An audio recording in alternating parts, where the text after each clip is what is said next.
한국교회 표준정강 강의를 시작합니다. 저는 교회법학회 학회장 서헌재 교수입니다.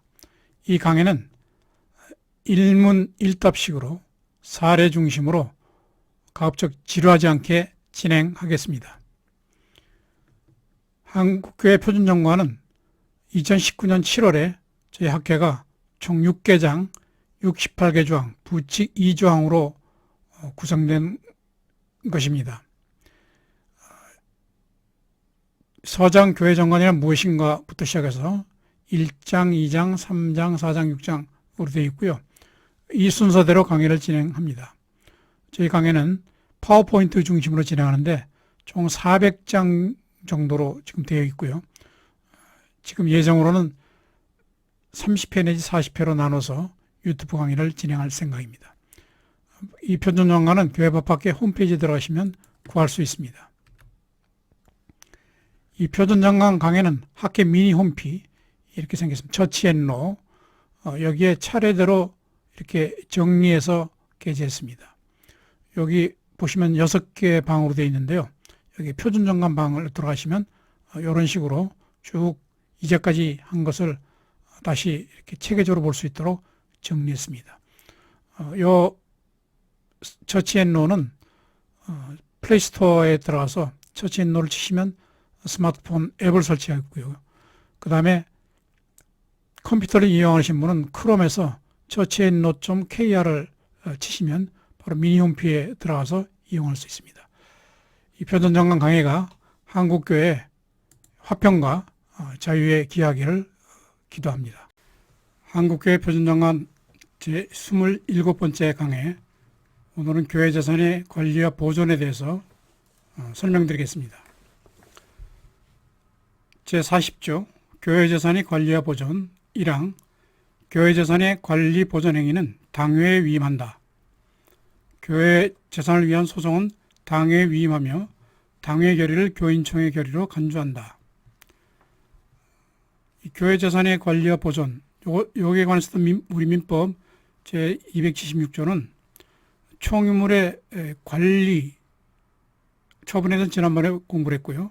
관리는 사원총회 결의에 의하도록 되어 있습니다.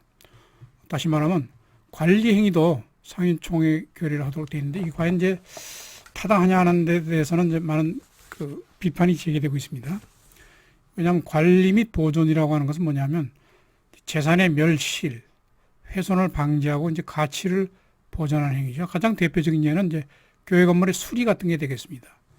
수리도 대대적인 수리 같은 경우에는 지난번 본 대로 이거는 이제 교회 재산의 취득과 유사해서 교인총회 이제 결의를 거쳐야 되지만, 이 사소한 교회 이렇게 건물 수리 이런 것까지 교인총회 결의를 거치도록 해야 되느냐. 그래서 이제 저희는 교회 표준정관에는 관리 보존 행위는 이거는 교회 재산의 멸실을 방지하는 이런 거기 때문에 굳이 교인총회 결의 필요 없이 이제 당에 위임한다 이렇게 돼 있고요. 그래서 이제 이 관리 및 보존 행위는 이제 이렇게 물리적인 멸실을 방지하는 것도 있고, 또 타인이 이제 범적 침해를 하는 경우, 특히 이제 교회 자산을 불법적으로 이제 다른 데다 이전 등기했다 했을 경우는 이제 야, 그거 말소해라 하는 소송을 제기하는 것, 이런 것들이 이제 다 관리 및 보존 행위에 해당되겠습니다. 관리와 보존이 이렇게 구분되긴 하지만 보존 행위는 관리 행위 하나로서 이렇게 이제 사원총회 결의해야 한다는 것이 법원의 이제 판결 내이긴 합니다. 그러나 보존 행위는 교회 재산을 지켜주는 유익 행위로 간편한 당의 결의를 이제 위임하는 이런 규정을 두지 않으면 이런 경우에도 다 이제 일일이 교인총회 결의를 민법에 의해서 결의를 거쳐야 되기 때문에 표준정관에는 이것을 이런 규정을 특별히 둔 것입니다. 여기 이제 보존행위 중에 하나로 소송 제기가 문제가 되는데요. 2항이 이렇게 되어 있죠. 교회 재산을 위한 소송은 당회에 위임하며 당회 결의를 교인총회 결의로 간주한다. 이 소송이라고 하는 거는 이제 법률적인 이제 이렇게 다툼이 있을 경우에 그걸 지키기 위해서 이렇게 소송을 이제 제기하는 경우입니다. 근데 우리 민사소송법 제52조는 비법인사단, 즉 교회죠. 교회는 대표자 또는 그 대표자 명의로 이제 그 소송을 제기할 수 있도록 되어 있습니다.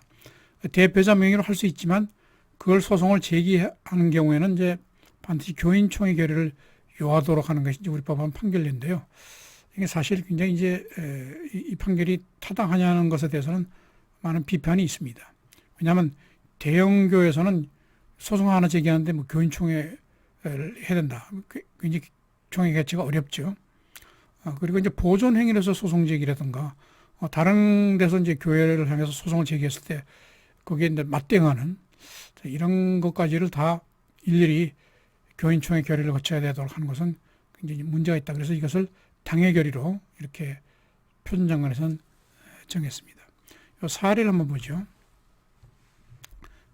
꽤 오래전 사례인데요, 이게 80년 사례이기 때문에 이거는 교회 분열에 대해서 2006년 대법원 판결 나오기 전에 이런 판결인 것을 이제 염두에 두시고 이렇게 설명을 들으시면 되겠습니다. 이 노아 교회라고 있는데 이 교회가 이제 둘로 짜게졌어요. 요거는 이제 기존 교단에 속해야 된다. 이런 이제 노아교회 A 보수파고요. B는 이제 분리파입니다. 이래가지고 이제 이렇게 나눠졌는데 이 보수파가 교회를 이제 이 기독교 장로회죠. 그래서 기장총회 유지단에다가 교회 재산을 이제 증여를 하고 요 유지단 명의로도 이제 교회 등기를 했어요. 그러니까 이쪽에서 뭐라고 했냐면 그거 우리 교회 우리 건데 분리파 건데 왜 네 맘대로 우리가 탈퇴한 교단에 유지단에다가 이제 등기했느냐. 등기 말소하고 교회 간판도 요 기장총회 간판 떼라 하는 소송을 제기했고요. 이쪽에서는 야 이건 우리 교회인데 너희들 나갔으니까 너 이제 방해하지 말아라. 맞소송을 이제 제기를 했죠.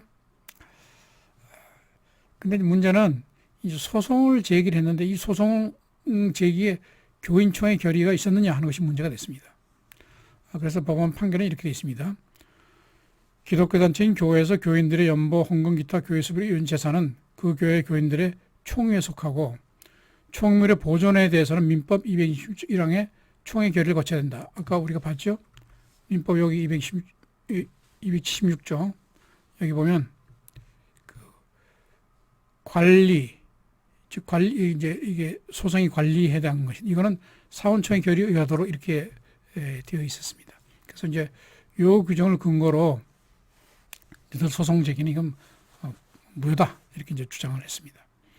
법원에서도 지금 이제 서로 이렇게 맞소송을 하고 있는데 이들이 모두 노아교회 소속 교인들이라고 하더라도 교회 소속 전체 교인의 총회 결의가 없이는 자기들 이름으로 노아교회 건물 및 그 부속 건물에 대한 갑재단 명의의 소유권 등기 말소와 소송을 제기할 수 없다. 즉 이 교회에서 지금 반소로다 뭘 제기했냐면 등기 말소하고 간판 청구하는 소송을 제기했죠. 근데 이 소송은 이 노아교회 전체 교인들의 결의에 의하지 않으면 이거 무효다. 근데 이미 짜게졌는데 이렇게 교인총회 전체 결의를 거치도록 하는 것은 사실 이제 불가능합니다. 그래서 이쪽에서는 교인 이 소송 제기했지만 이거는 교인총회 결의가 없는 소송이기 때문에 소송 요건을 결한다 하고서 이제 결국 이쪽이 졌습니다. 근데 이제 지금은 아시다시피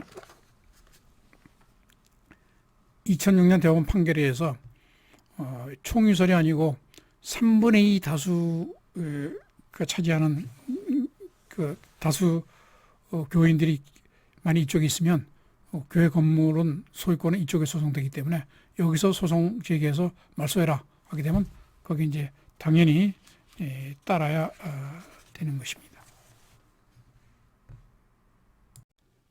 오늘 강의는 여기까지 마치겠습니다.